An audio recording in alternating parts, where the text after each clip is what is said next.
મહારાષ્ટ્રીયન સમાજમાં આજે નવું વર્ષ છે ત્યારે શહેરના અકોટા બ્રિજ પાસે આવેલા શનિદેવના મંદિરમાં ગુડી પડવાની પૂજન અર્ચન કરવામાં આવ્યું। મહારાષ્ટ્રીયન સમાજનું આજે નવું વર્ષ વડોદરા શહેર અકોટા બ્રિજ પાસે આવેલ શનિ મંદિર ખાતે ગુડી પડવાની ઉજવણી કરવામાં આવી।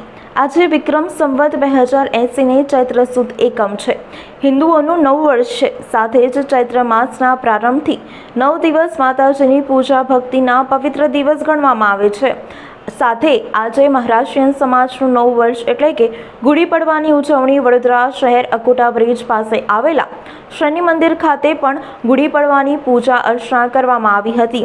સાથે મુંબઈના જે સિદ્ધિ વિનાયક ગણપતિ મંદિર ખાતે ગણપતિ દાદાને મુંગટ છે તેવું જ હુબહુ ગોલ્ડ પ્લેટેડ મુંગટ બનાવી ગણપતિ દાદાને અર્પણ કરવામાં આવ્યું હતું।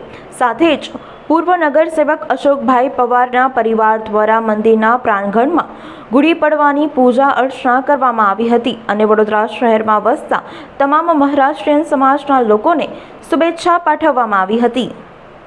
તમામ હિન્દુ ભાઈ બહેનોને ગુડી પાડવાની હાર્દિક શુભકામનાઓ।